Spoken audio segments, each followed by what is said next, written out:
ایک بزرگ رحمت اللہ علیہ فرماتے ہیں کہ میں ایک سفر کے دوران کسی راستے سے گزر رہا تھا، میں روزے سے تھا، میں نے ایک بہتی نہر کو دیکھا تو اس میں غسل کے لیے غوطہ لگا دیا۔ اچانک میں نے پانی کی سطح پر ایک پھل تیرتے ہوئے دیکھا تو اسے افطار کے لیے اٹھا لیا۔ جب میں نے اس سے افطاری کر لی تو بہت ندامت ہوئی کہ میں نے غیر کے مال سے افطاری کر لی۔ جب صبح ہوئی تو میں اس باغ کے دروازے پر پہنچ گیا جہاں سے نہر نکل رہی تھی۔ میں نے دروازے پر دستک دی تو ایک عمر رسیدہ بزرگ باہر نکلے۔ میں نے ان سے کہا، کل آپ کے اس باغ سے ایک دانہ دریا میں بہتا ہوا گیا تھا، میں نے اسے اٹھا لیا اور کھا لیا اور اب میں اس پر بہت نادم ہوں۔ مجھے امید ہے کہ آپ اس کا کوئی حل نکالیں گے۔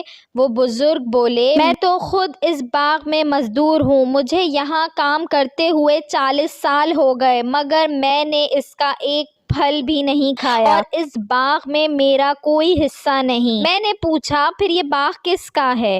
انہوں نے کہا کہ یہ باغ 2 بھائیوں کا ہے جو فلاں جگہ رہتے ہیں۔ میں اس جگہ پہنچ گیا، وہاں مجھے ایک ہی بھائی مل سکا۔ میں نے اسے سارا ماجرا بتایا تو وہ کہنے لگا، نصف باغ تو میرا ہے لہٰذا میں آدھا حصہ معاف کرتا ہوں۔ میں نے پوچھا کہ میں تمہارے بھائی کو کہاں ڈھونڈوں؟ اس نے کہا، فلاں فلاں جگہ چلے جاؤ۔ تو میں اس طرف چل دیا اور اسے جا کر سارا قصہ سنایا تو اس نے کہا کہ خدا عزوجل کی قسم، میں ایک شرط پر اپنا حق معاف کروں گا۔ میں نے پوچھا کہ وہ شرط کیا ہے؟ وہ بولا کہ میں تم سے اپنی بیٹی کا نکاح کروں گا اور تمہیں 100 دینار دوں گا۔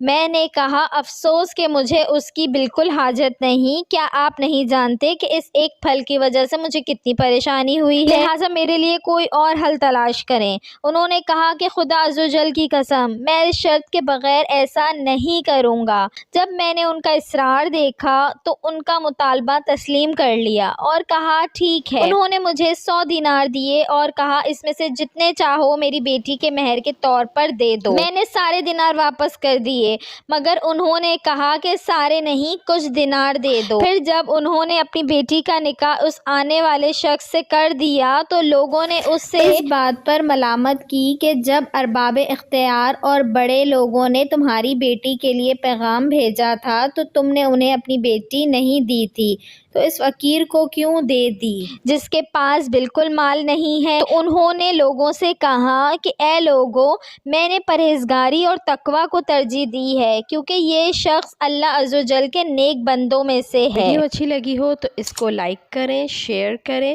اور میرے چینل کو سبسکرائب کریں اور ساتھ ہی بیل آئیکن کو بھی پریس کر دیجئے تاکہ میری نئے آنے والی ویڈیو آپ کو مل سکے۔